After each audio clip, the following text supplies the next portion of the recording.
potentially lowering high-speed internet bills on the average for average family, $30 a month. Okay, well, you're paying extra more than $30 a month for your gas, but that still increases the money out of pocket, decrease the amount you have to put out. Brian, with all due respect, people aren't going to want to hear about drug prices and the budget. They want to know when their price at the pump is going to go down from $5 to $3. What can you guys do now to change that? Well, I very much appreciate that, and we very much get that people out there are frustrated when they're looking at the price at the pump.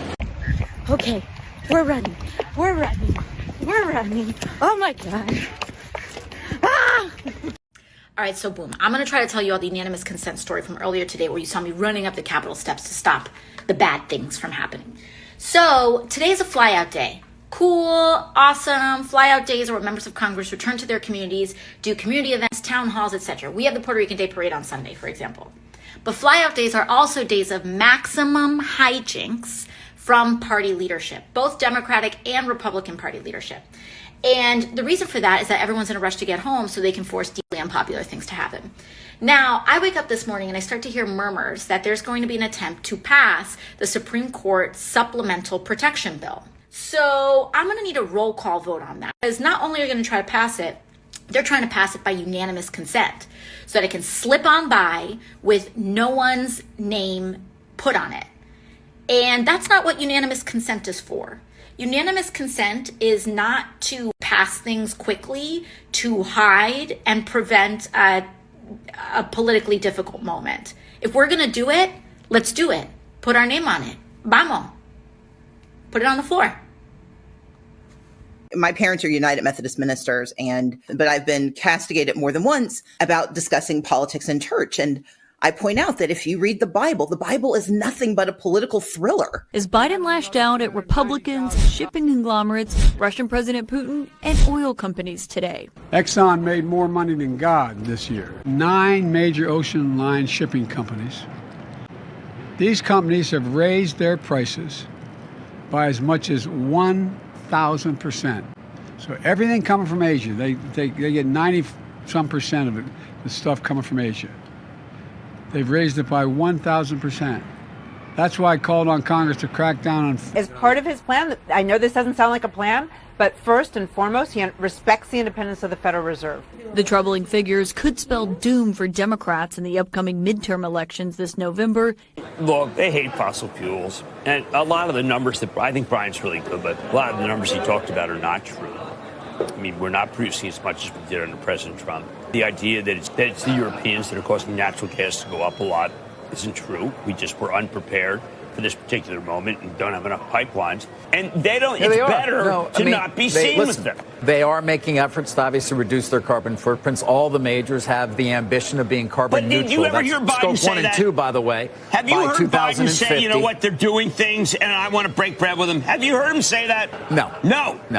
It's like they're doing nothing. It's like the companies from the 70s. He is not in touch with business. There should be a more robust dialogue. I don't know to what extent there is. Deese referred to it. I don't know. You certainly could imagine a more robust dialogue around all of these Maybe it was issues. more unionized. Then he talked to them.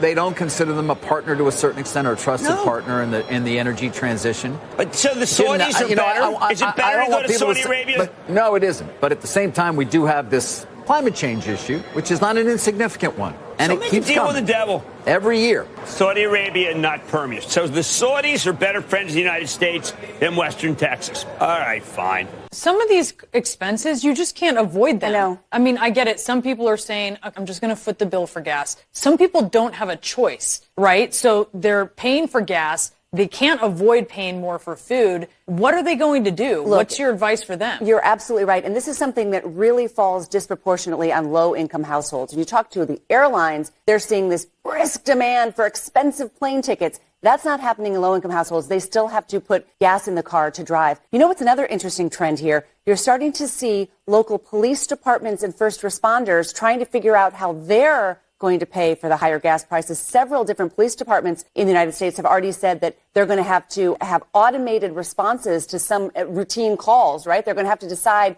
what calls they're going to get in a patrol car and go to because of the high cost of gasoline. And I think that that's going to be something to really to watch going forward as well. Not the peak Also, not what was wanted or expected this morning. Not what was wanted or expected. Look, investment banks were polled sort of expecting what did they want to see? The numbers were about 8 to 8.5. So even this is coming in hotter than what a lot of people were expecting as the top. A sign perhaps of a slight not getting worse, in terms of core month over month. But when you look at some of the categories that consumers most experience, food, those prices going up 10%. Inflation 10% year over year. The cost of shelter 5.5% year over year. This is why some economists are really concerned about those who don't have a lot of wiggle room in their budget to begin with. You're seeing things like food prices go up. Of course, we talk about energy every day. Look at that gasoline number.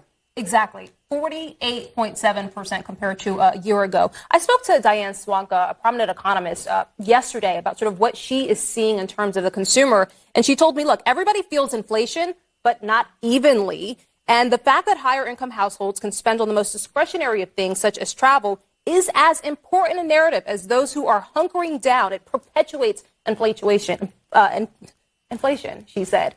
So this is not certainly something that people wanted to see. Question, Brian. In the beginning, you talked about the number one thing that can be done is the Fed can hike. The market's repricing that very quickly. The front end of the curve repricing that very quickly. And that looks like it's going to lead to a recession. What kind of recession can you guys handle at the White House if you're putting the onus on the Fed to do that job for you? Well, I make a couple of points. The first is we are in a period of transition right now, and we need to, and we absolutely can transition to more stable growth.